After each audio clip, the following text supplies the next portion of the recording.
Hi, hello, ನಮಸ್ತೆ. ನಾನು ಸಾಧನಾ coaching ಸೆಂಟರ್ನ ವ್ಯವಸ್ಥಾಪಕ ನಿರ್ದೇಶಕನಾದಂಥ ಎನ್ ಲಿಂಗನಗೌಡ. ಈ ದಿನ ವಿಡಿಯೋ ಮಾಡ್ತಕ್ಕಂಥ ಉದ್ದೇಶ ಏನಪ್ಪ ಅಂತಂದರೆ, ಈ ನವೋದಯ ಎಕ್ಸಾಮ್ ಈಗಾಗಲೇ ಈ ವರ್ಷದ ನವೋದಯ ಎಕ್ಸಾಮ್ ಡಿಸೆಂಬರ್ 13ಕ್ಕೆ ನಡೀತಾ ಇದೆ. ಸಾಕಷ್ಟು ವಿದ್ಯಾರ್ಥಿಗಳು, ಸಾಕಷ್ಟು ಪಾಲಕ ಪೋಷಕರು ಈ ನವೋದಯ ಎಕ್ಸಾಮು ಬಗ್ಗೆ ಆ ಮಕ್ಕಳಿಗೆ ಹಾಲ್ ಟಿಕೆಟನ್ನು ಪರೀಕ್ಷಾ ಹಾಲಲ್ಲಿ ಯಾವ ರೀತಿ ತುಂಬಬೇಕು ಎಂಬುದು ಕೆಲವರಿಗೆ ಮಾಹಿತಿ ಇಲ್ಲ. ಸರ್, ಇದ್ರ ಬಗ್ಗೆ ಒಂದು ವಿಡಿಯೋ ಮಾಡಿರಿ ಅಂತ ಭಾಳ ವಿದ್ಯಾರ್ಥಿಗಳು ಫೋನ್ ಮಾಡಿ ಕೇಳಿದಾಗ ಆ ಒಂದು ನವೋದಯದ ಒಂದು ಹಾಲ್ ಟಿಕೆಟನ್ನು ತುಂಬುವುದರ ಬಗ್ಗೆ ಇವತ್ತು ನಾನು ವಿಡಿಯೋನ ಮಾಡ್ತಾ ಇದ್ದೇನೆ. ಸೊ ಈ ಒಂದು ವಿಡಿಯೋ ಹೆಚ್ಚು ಜನರಿಗೆ ಶೇರ್ ಮಾಡಿ, ಯಾರೆಲ್ಲ ನವೋದಯ ಪರೀಕ್ಷೆಯನ್ನು ಇದೇ ತಿಂಗಳು ಡಿಸೆಂಬರ್ 13ಕ್ಕೆ ಬರಿತಾ ಇದ್ದಾರೋ ಅವರಿಗೆ ಇದರ ಬಗ್ಗೆ ಮಾಹಿತಿ ತಲುಪಲಿ. ಜೊತೆಗೆ ನಾವು ಎಷ್ಟೇ ಓದಿದರೂ ಕೂಡ ಸರಿಯಾಗಿ ಆ ಒಂದು OMR ಶೀಟ್ ತುಂಬದೇ ಇದ್ದರೆ ನಮ್ಮ ಓದಿದ್ದು, ಪರೀಕ್ಷೆ ಬರೆದಿದ್ದು ವ್ಯರ್ಥ ಆಗುತ್ತೆ. ಹಾಗಾಗಿ ಈ ಮಾಹಿತಿಯನ್ನು ಹೆಚ್ಚು ವಿದ್ಯಾರ್ಥಿಗಳಿಗೆ ತಲುಪುವಂತೆ ಆಗಲಿ ಅಂತ ಹೇಳ್ತಾ ಬನ್ನಿ. ಇವತ್ತು ನಾವು OMR ನವೋದಯ ಪರೀಕ್ಷೆಗೆ ಸಂಬಂಧಪಟ್ಟಂಗೆ ಯಾವ ರೀತಿ OMR ಸೀಟ್ಗಳನ್ನು ತುಂಬಬೇಕು, ಸೀಟನ್ನು ತುಂಬಬೇಕೆಂಬುದನ್ನು ಒಂದು ಮಾದರಿಯಾಗಿ ನಮ್ಮದೇ ಆದಂಥ ಒಂದು ತರಗತಿ ವಿದ್ಯಾರ್ಥಿನಿಯಾದಂಥ ಸನ್ನಿಧಿ ಎಂಬ ವಿದ್ಯಾರ್ಥಿನಿಯ ಒಂದು ಹಾಲ್ ಟಿಕೆಟನ್ನು ಇಟ್ಕೊಂಡು ಯಾವ ರೀತಿಯಾಗಿ ಇದನ್ನು OMR ತುಂಬಬೇಕು ಎಂಬುದನ್ನು ನಾನು ಹೇಳ್ತಾ ಹೋಗ್ತೇನೆ. ಹಾಲಿಗೆ ಹೋದ ತಕ್ಷಣ ಅವ್ರು ನಿಮಗೆ OMR ಶೀಟ್ ಕೊಡ್ತಾರೆ. ಒಂದು 5 ರಿಂದ 10 ನಿಮಿಷ ಬಿಫೋರ್ ನಿಮಗೆ ಪರೀಕ್ಷಾ ಇನ್ವಿಜಿಲೇಟರ್ ಯಾರು ಇರ್ತಾರಲ್ಲ ಅವರು OMR ಶೀಟ್ ಕೊಡ್ತಾರೆ. ಆ OMR ಶೀಟು 1 ಸೈಡ್ 2 ಸೈಡ್ 2 ಸೈಡಲ್ಲಿ ಇರುತ್ತೆ, 2 ಕಡೆನೂ ಇರುತ್ತೆ. ಒಂದು ಕಡೆ ನಿಮಗೆ ಇನ್ಸ್ಟ್ರಕ್ಷನ್ಗಳನ್ನು ಕೊಟ್ಟಿರ್ತಾರೆ ಮತ್ತು ಕೆಲವೊಂದು ಹೆಸರು, ತಂದೆ ಹೆಸರನ್ನು ಫಿಲಪ್ ಮಾಡೋದನ್ನು ಕೊಟ್ಟಿರ್ತಾರೆ. ಇನ್ಸ್ಟ್ರಕ್ಷನ್ ಯಾವ ರೀತಿ ತುಂಬಬೇಕು ಎಂಬುದನ್ನು ಕೊಟ್ಟಿರ್ತಾರೆ. ಮೊದಲಿಗೆ ನಾನು ಏನು ಇನ್ಸ್ಟ್ರಕ್ಷನ್ ಕೊಟ್ಟಿದ್ದಾರೆ OMR ಶೀಟಲ್ಲಿ ಎಂಬುದನ್ನು ಇಲ್ಲಿ ಕೊಟ್ಟಿದ್ದಾರೆ ನೋಡಿ.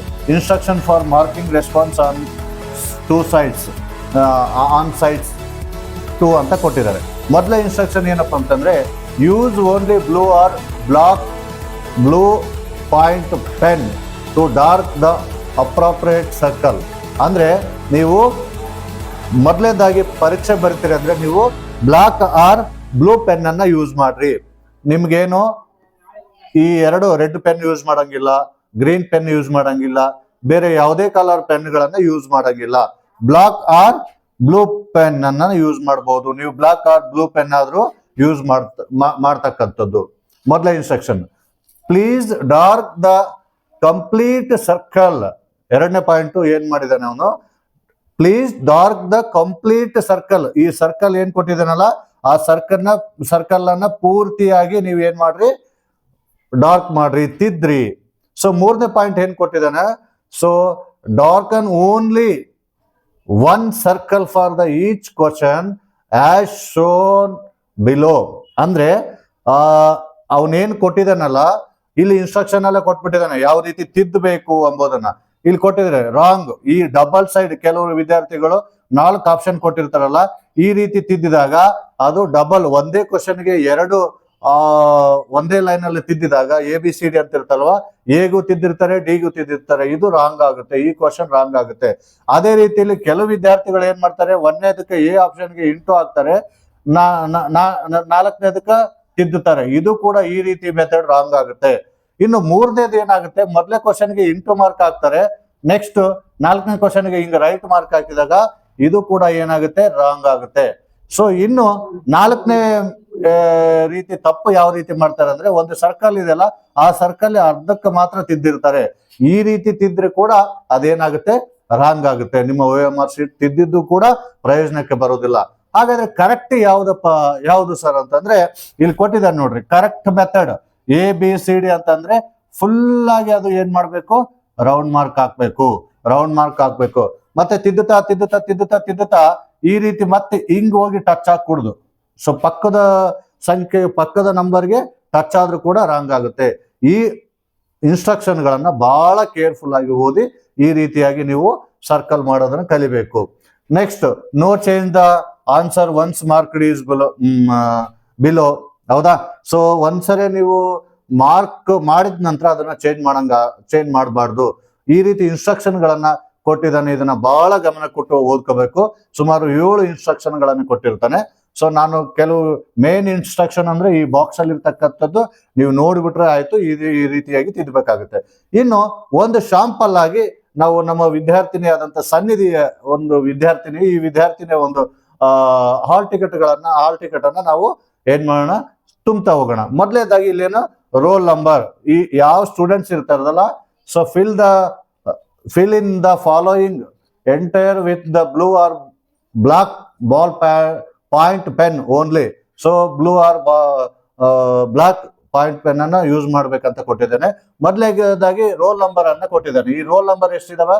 7 ರೋಲ್ ನಂಬರ್ ಇದಾವೆ. 16 ಇದು ಆಕ್ಚುಲಿ ಹೊರಗಡೆ ಬರಬಾರ್ದು. 1696000 ಈ ರೀತಿಯಾಗಿ ಈ ವಿದ್ಯಾರ್ಥಿನಿಯ ಒಂದು ರೋಲ್ ನಂಬರ್ ಇದೆ. ಸೊ ಇದನ್ನ ಮತ್ತೆ ಈ ರೀತಿ ಬರ್ಕೋಬೇಕು. ಇದನ್ನ ನೀವೇ ಬರಿಬೇಕಾಗುತ್ತೆ, ರೂಮ್ ಇನ್ವಿಜಿಲೇಟರ್ ಬರೆಯೋದಿಲ್ಲ. Name of the candidate in capital letters, ಬಹಳ important, very important. Name of the candidate, ವಿದ್ಯಾರ್ಥಿಯ ಹೆಸರನ್ನ ನೀವು ಕ್ಯಾಪಿಟಲ್ ಲೆಟರ್ ಅಲ್ಲೇ ಬರೀರಿ ಅಂತ. ಇಲ್ಲೇನು ಹೆಚ್ ಸನ್ನಿಧಿ, ಹೆಚ್ ಬರ್ಕೋರಿ, ಸನ್ನಿಧಿ. ಸೊ ಎಸ್ ಎ ಈ ರೀತಿ ಫುಲ್ ಸ್ಟಾಪ್ ಹಿಡ್ಕೊಡ್ದು, ಇದನ್ನು ಮಿಸ್ಟೇಕ್ ಮಾಡ್ತಾರೆ. ಎಚ್ ಸನ್ನಿಧಿ ಸ್ಪೇಸ್ ಬಿಡ್ರಿ,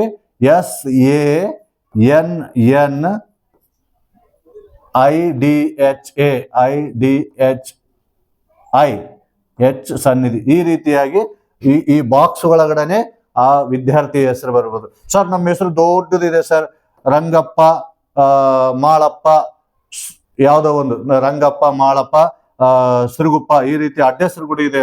2 ಲೈನ್ ಅಲ್ಲಾದ್ರೂ ಬರ್ಬೋದು. ರಂಗಪ್ಪ ಮಾಳಪ್ಪ ಸಿರುಗುಪ್ಪ ಈ ರೀತಿ 2 ಲೈನ್ ಆದ್ರೂ ಬರಿಬಹುದು ನೀವು. ಸೊ ಈ ಲೈನ್ ದಾಟಿ ಹೋಗ್ಬಾರ್ದು, ಈ ರೀತಿಯಾಗಿ ಬರಿಬೇಕಾಗುತ್ತೆ. ಇನ್ನು ಫಾದರ್ ನೇಮ್ ಅಂತ ಬಂದಾಗ, ಫಾದರ್ ನೇಮ್ ಏನೈತಪ್ಪ ಇವ್ರದ್ದು ಅಂತಂದ್ರೆ H Veeranagouda. V capital letter ಬರಿಬೇಕು, Veeranagouda. RA Veeranagouda, GOUDA, so Gouda. So ಈ ರೀತಿಯಾಗಿ ನೀವು ಹೆಸರನ್ನ ತುಂಬಿಕೊಂಡ್ರಿ. ತುಂಬಿದ ನಂತರ ನಿಮಗೆ ಇದು ತುಂಬಿದ ಆದ ನಂತರ ನೀವು ಏನ್ ಮಾಡ್ಬೇಕಪ್ಪ ಅಂತಂದ್ರೆ ನೆಕ್ಸ್ಟ್ ಇಲ್ಲೆಲ್ಲ ಇನ್ಸ್ಟ್ರಕ್ಷನ್ ಗಳನ್ನ ಓದ್ಬಿಟ್ಟು ನೆಕ್ಸ್ಟ್ 2ನೇ ಪೇಜ್ಗೆ ಹೋಗ್ಬೇಕಾಗುತ್ತೆ. ಸೊ 2ನೇ ಪೇಜ್ ನಂಬರ್ ಸೈಡ್ 2 ಅಂತಿದೆ, ಅದು ಸೈಡ್ 1, ಸೈಡ್ 2. ಇಲ್ಲಿ ಸೈಡ್ 2 ಅಲ್ಲಿ ಏನಿದೆ, ನಿಮಗೆ ರೋಲ್ ನಂಬರ್ ಇರುತ್ತೆ, ಮೇನ್ ಟೆಸ್ಟ್ ಬುಕ್ಲೆಟ್ ನಂಬರ್ ಇರುತ್ತೆ. ನೆಕ್ಸ್ಟ್ ಇದನ್ನೆಲ್ಲ ರೂಮ್ ಇನ್ವಿಜಿಲೇಟರ್ ತುಂಬ್ತಾರೆ. Main number, text books, main text booklet number, roll number, ಇದನ್ನೆಲ್ಲ ತುಂಬ್ತಾರೆ. ಇಲ್ಲಿ state code, district code, block code, centre code, ಆ ರೂಮ್ ಇನ್ವಿಜಿಲೇಟರೇ ಅದನ್ನ ಫಿಲ್ಅಪ್ ಮಾಡ್ತಾರೆ. ಅದ್ರ ಬಗ್ಗೆ ಏನು ವರಿ ಮಾಡ್ಕೋಬೇಡ್ರಿ. ಒಂದು ವೇಳೆ ತುಂಬಿಲ್ಲ ಅಂದ್ರೂ ನೀವೇ ತುಂಬೋದು. ಸೊ ನಿಮ್ಮ ಹಾಲ್ ಟಿಕೆಟ್ ನಂಬರ್ ಅಲ್ಲಿ ರೂಲ್ ನಂಬರ್ ಇರುತ್ತೆ, ಆ ರೂಲ್ ನಂಬರ್ ಅನ್ನ ಹಾಕ್ಬೇಕು. ಫಾರ್ ಎಕ್ಸಾಂಪಲ್ 16 ಈಗ ಅವೆಲ್ಲ ಹೇಳಿದ್ವಲ್ಲ, ಒಂದು ಹುಡುಗಿದು 169000 ಅಂತಿದೆ. 169600 1 ಇರೋ ಜಾಗದಲ್ಲಿ 1 ಹಾಕ್ಬೇಕು, ತಿದ್ದಬೇಕು. ನೆಕ್ಸ್ಟ್ ಸೊ 6 ಇರೋ ಜಾಗದಲ್ಲಿ 6 ಅನ್ನ ತಿದ್ದಿ, ನೆಕ್ಸ್ಟ್ 9 ಇರೋ ಜಾಗದಲ್ಲಿ 9 ಅನ್ನ ತಿದ್ದಿ, ಇದು ಪೂರ್ತಿಯಾಗಿ ತಿದ್ದಬೇಕು. ನೆಕ್ಸ್ಟ್ 6 ಇರೋ ಜಾಗದಲ್ಲಿ 6 ಅನ್ನ ತಿದ್ದಿ, ನೆಕ್ಸ್ಟ್ 000 ಇದೆ, 000 ಈ 000ಗಳನ್ನ ಈ ರೀತಿಯಾಗಿ 000. ಇದು ಸ್ವಲ್ಪ ಪೆನ್ ದೊಡ್ಡದಿರೋದ್ರಿಂದ ಆ ಕಡೆ ಈ ಕಡೆ ಹೋಗುತ್ತೆ. ಸೊ ಇದನ್ನ 000 ಈ ರೀತಿಯಾಗಿ ತಿದ್ದಬೇಕಾಗುತ್ತೆ. ನೆಕ್ಸ್ಟ್ ಇದು ಸ್ಟೇಟ್ ಕೋಡು, ಡಿಸ್ಟ್ರಿಕ್ಟ್ ಕೋಡು ಮತ್ತೆ ಸೆಂಟ್ರ್ ಕೋಡ್ ಅಂತಿದೆ. ಸ್ಟೇಟ್ ಕೋಡು 10 ಇದೆ, ಸೊ 1 ಸ್ಟೇಟ್ ಕೋಡು, ಇದು 0. So state code, district code, block ಕೋಡು, ಸೆಂಟ್ರ್ ಕೋಡ್ ಇದೆ. ಇದು ರೂಮ್ ಇನ್ವಿಜಿಲೇಟರ್ ತಿರ್ತಾರೆ. ಅದಾದ ನಂತರ ನಿಮಗೆ ಇದು ಒಂದು ಭಾಗ. ಇದಾದ ನಂತರ ಈಗೇನು 80 ಕ್ವಶನ್ಸ್ ಇದಲ್ಲ, ಈ 80 ಕ್ವಶನ್ಸ್ನ ಬಹಳ ನೀಟಾಗಿ ಓದ್ಬಿಟ್ಟು ತುಂಬಬೇಕಾಗುತ್ತೆ. ಅಲ್ಲಿ ಏನು ನೀವು ಕ್ವಶನ್ ಪೇಪರ್ ಅಲ್ಲಿ ಆನ್ಸರ್ ಮಾಡಿರ್ತಾರಲ್ವ, ಸೊ ಅದನ್ನ ನೋಡ್ಕೊಂಡು ಈ 4ರಲ್ಲಿ ಯಾವುದು, 1ನೇದಕ್ಕೆ ಯಾವುದು. ಫಾರ್ ಎಕ್ಸಾಂಪಲ್ ಕೆಲವು ವಿದ್ಯಾರ್ಥಿಗಳು ಏನ್ ಮಾಡ್ತಾರಪ್ಪ ಅಂತಂದ್ರೆ, ಮೊದಲು ಕ್ವಶನ್ ಪೇಪರ್ ಅಲ್ಲೇ ನೀವು ಕೆಲವರು ಚಿಕ್ಕ ಇಟ್ಕೊಂತ ಹೋಗ್ತಾರೆ. ಆ ರೀತಿಯಾಗಿ ಕೆಲವು ಇಲ್ಲೇ ಹಿಂಗೆ ಚಿಕ್ಕ ಇಟ್ಕೊಂಡು ಆಮೇಲೆ ಹಾಕಿದ್ರೆ ಆಯ್ತು ಬಿಡು ಅಂಬಂಗ ಇರ್ತಾರೆ. ಕೆಲವು ವಿದ್ಯಾರ್ಥಿಗಳು ಆಮೇಲೆ ಹಾಕೋಣ ಬಿಡೋಣ ಅಂಬಂಗಿರ್ತಾರೆ. ಸೊ ಆ ರೀತಿ ಯಾರು ಮಾಡ್ಕೊಡುದು. ಸೊ ಇಲ್ಲಿ ಈ ತರ ಹಿಂಗೆ ಚಿಕ್ಕ ಇಟ್ಕೊಂಡಿರ್ತಾರೆ, ಆಮೇಲೆ ಬಂದು ಈ ಸಿ ಆನ್ಸರ್ ಅಂದ್ರೆ ಸಿ ಇಂತಿರ್ತಾರೆ. ಸೊ ಇದು ರಾಂಗ್ ಆಗುತ್ತೆ. ಈ ರೀತಿ ಯಾರು ಕೂಡ ಚಿಕ್ಕ ಇಟ್ಕೊಂತ ಹೋಗ್ಬಾರ್ದು. ಸೊ ನಿಮ್ಮ ಕ್ವಶನ್ ಪೇಪರ್ ಎಲ್ಲ ಬೇಕಿದ್ರೆ ಕ್ವಶನ್ ಪೇಪರ್ ಅಲ್ಲಿ ಸ್ವಲ್ಪ ಒಂದ್ ಕಡೆ ಚಿಕ್ಕ ಇಟ್ಕೋರಿ, ಯಾವ ಕ್ವಶನ್ ಪೇಪರ್ ಅದಕ್ಕೆ ಸರ್ಕಲ್ ಮಾಡ್ಕೊರಿ. ಆ ನಂತರ ಕ್ವಶನ್ ಪೇಪರ್ ಅನ್ನ ತಿದ್ದಕ್ಕೆ ನೀವು OMR ಶೀಟ್ ಅನ್ನ ನೀವು ತಿದ್ದೋದಕ್ಕೆ ಪ್ರಾರಂಭ ಮಾಡಿ. ಸೊ ಈ ತಪ್ಪನ್ನ ಯಾವ ವಿದ್ಯಾರ್ಥಿಗಳು ಕೂಡ ಮಾಡ್ಕೊಡ್ದು. ಸೊ ಆ ರೀತಿ ಕೂಡ ಮಾಡಿದ್ರು ಕೂಡ ಒಂದು ಚಿಕ್ಕ ಡಾಟ್ ಇಟ್ಟರು ಕೂಡ ಅದು ರಾಂಗ್ ಆಗುತ್ತೆ. ಸೊ ಈ ರೀತಿ ಎಲ್ಲಾ ಕ್ವಶನ್ಸ್ ಗಳನ್ನ ತುಂಬಿಕೊಡ್ರಿ. ಮತ್ತೆ ಇಲ್ಲಿ ಲಾಸ್ಟ್ ಅಲ್ಲಿ ನೋಡ್ರಿ, invigilator to put a centre stamp in the blue or black, ಅಂದ್ರೆ ಅದು ಸ್ಟಾಂಪ್ ಇದ್ರ ಹಾಕ್ತಾರೆ ಅವರು ಸೀಲು. ಇಲ್ಲಿ ನಿಮ್ಮ ಸಿಗ್ನೇಚರ್, ಕ್ಯಾಂಡಿಡೇಟ್ ಸಿಗ್ನೇಚರ್ ಇರುತ್ತೆ. ನೀವೇನ್ ಅಪ್ಲಿಕೇಶನ್ ಹಾಕ್ಬೇಕಾಗಿರೋ ಹಾಕಿರ್ತಾರಲ್ಲ, ಆ ಹಾಕದಂತ ಸಂದರ್ಭದಲ್ಲಿ ಯಾವುದೋ ಒಂದು ಸಿಗ್ನೇಚರ್ ಮಾಡಿರ್ತೀರಿ, ಆ ಸಿಗ್ನೇಚರ್ ಅನ್ನ ಮಾಡೋದನ್ನ ಮರಿಬೇಡ್ರಿ. ಇದು ಈ ರೀತಿಯಾಗಿ OMR ಗಳನ್ನ ನೀವು ತಿದ್ದಬೇಕಾಗುತ್ತೆ. ತಿದ್ದಿ ಸಕ್ಸಸ್ ಆಗಿ ಪರೀಕ್ಷೆಯನ್ನ ಬರೀರಿ. ಎಲ್ಲ ಕೂಡ ಸಕ್ಸಸ್ ಅನ್ನ ಗಳಿಸ್ರಿ. ನೀವು ನವೋದಯ ಸೀಟನ್ನ ಆರಾಮಾಗಿ ನಿಮ್ಮದಾಗಿಸ್ಕೊಡ್ರಿ ಅಂತ ಹೇಳ್ತಾ, ಹಾಗೆ ವಿದ್ಯಾರ್ಥಿಗಳೇ, ಈ ಒಂದು 2026-27ನೇ ಒಂದು ಶೈಕ್ಷಣಿಕ ಸಾಲಿಗೆ ಸಾಧನಾ ಕೋಚಿಂಗ್ ಸೆಂಟರ್ ಒಂದು ಅಭೂತಪೂರ್ವವಾದಂಥ ಒಂದು ಸಾಧನಾ ಟ್ಯಾಲೆಂಟ್ ಪರೀಕ್ಷೆಯನ್ನ ಹಮ್ಮಿಕೊಂಡಿದೆ. ಈ ರಾಜ್ಯ ಮಟ್ಟದ ಸಾಧನಾ ಟ್ಯಾಲೆಂಟ್ ಪರೀಕ್ಷೆಗೆ ಸುಮಾರು 5,25,000ವರೆಗೆ, ಸೊ 5,25,000ವರೆಗೆ ಪ್ರೈಸ್ ಅನ್ನು ಕೂಡ ಅನೌನ್ಸ್ಮೆಂಟ್ ಮಾಡಿದ್ದೇವೆ. ಇನ್ನು ಯಾರು ಈಗಲಿದ್ದಾನೆ ಆ ಒಂದು ಟ್ಯಾಲೆಂಟ್ ಪರೀಕ್ಷೆಗೆ ಒಂದು ಇದು ಅಪ್ಲಿಕೇಶನ್ಗಳನ್ನ ನೀವು ಬುಕ್ ಮಾಡ್ಕೋಬೇಕಾಗುತ್ತೆ. ಪ್ರವೇಶ ಶುಲ್ಕ ಇದಕ್ಕೆ 200 ರೂಪಾಯಿ ಇದೆ.